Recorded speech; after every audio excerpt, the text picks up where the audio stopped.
আসসালামু আলাইকুম বন্ধুরা, কেমন আছেন সবাই? পারুল ভিলেজ ফুড আর একটা নতুন ভিডিওতে আপনাদের সবাইকে স্বাগত। এখানে আমি আজকে নিয়েছি এই যে শোল মাছ।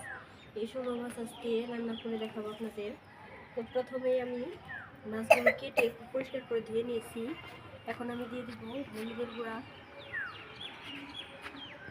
তারপরে দিয়ে দেবো শুকনো মরিচের গুঁড়া,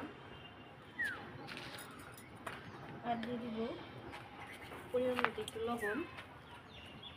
তো মাছগুলো প্রথমেই লবণ আর হলুদ দিয়ে মেখে নেব, তারপরে ভাজবো। চুলায় আমি একটা কড়াই বসিয়ে দিয়েছি, কড়াইটা গরম হয়ে গেছে। এখন দিয়ে দেবো সাদা তেল।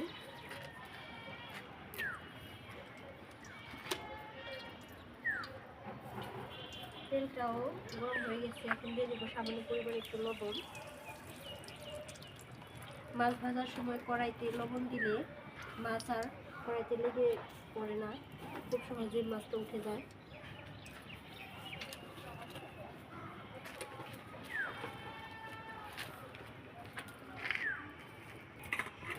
তেলটা খুব ভালো করে গরম হয়ে গেছে, এখন আমি মাছগুলো দিয়ে দেবো।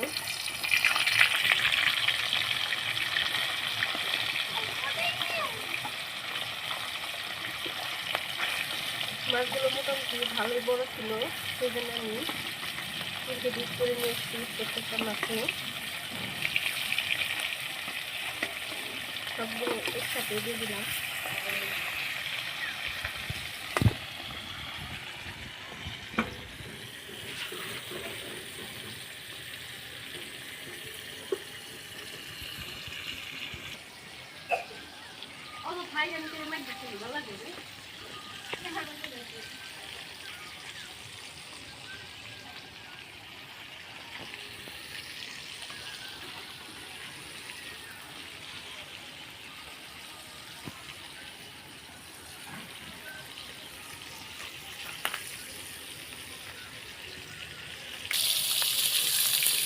একসাথে খুব ভালো করে ভাজা হয়ে গেছে, উল্টে দেবো।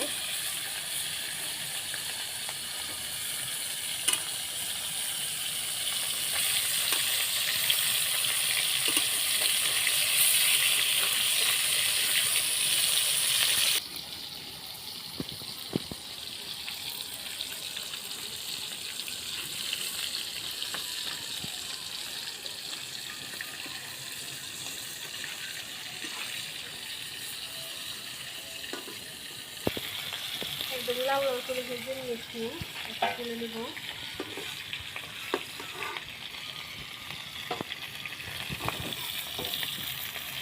এক তেলে আমি কেটে রাখা মরিচ আর পেঁয়াজ দিয়ে দেবো।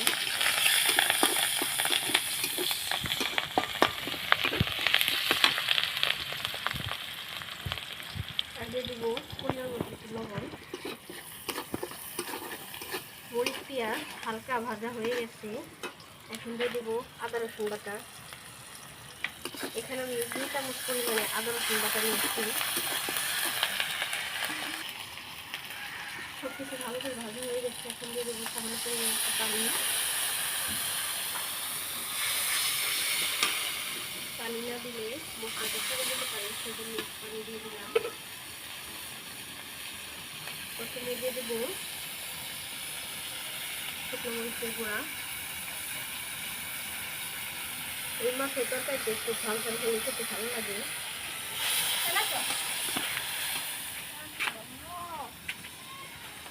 এখন দিয়ে দেবো আমি এখানে পরিমাণ মতো একটু হলুদের গুঁড়া। এখন এই মশলাটাকে খুব ভালো করে কষে নিতে হবে।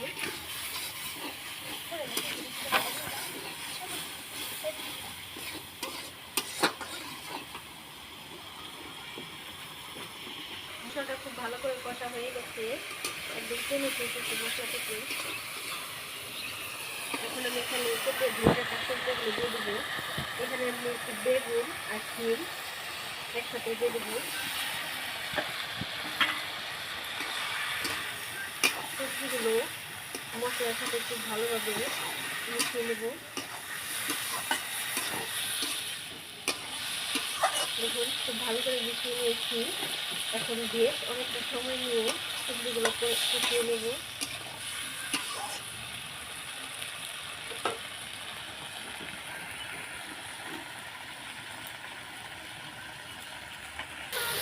খুব ভালো করে সবজিগুলো কেটে নিয়েছি, একদম ভাজা ভাজা করে কেটে নিয়েছি। এই দেখুন মাখামাখি হয়ে গেছে। এখন দিয়ে দিব ধনের জন্য পানি।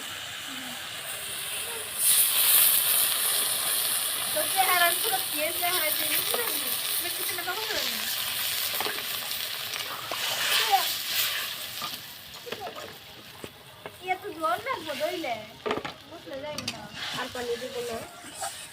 এখন ঝোলটা একটু ফুটে উঠলে তারপর মাছগুলো দিয়ে দিব। বেগুন তো সেদ্ধ হয়ে গেছে।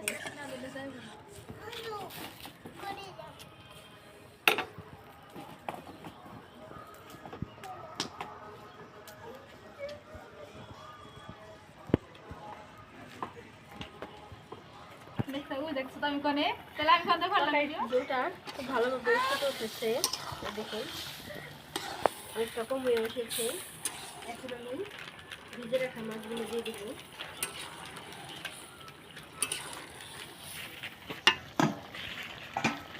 এখানে আমি কয়েকটা ধনে পাতা দিয়ে কুচি করে রেখেছি, দিয়ে দিব। কারণ এখন আর বেশিক্ষণ জাল করবো না।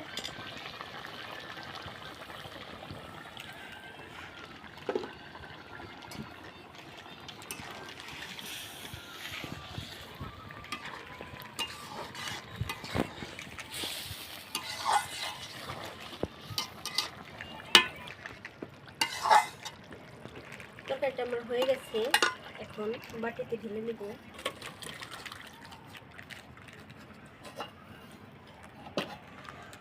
দেখুন কত সুন্দর হয়েছে, সবকিছু একদম ভালোভাবে সেদ্ধ হয়ে গেছে।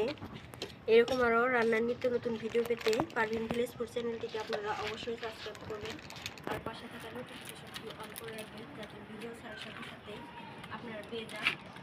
আজকের ভিডিওটা যদি ভালো লাগে তাহলে অবশ্যই কমেন্ট করে জানাবেন। সবাই ভালো থাকবেন, সুস্থ থাকবেন। আল্লাহ হাফেজ।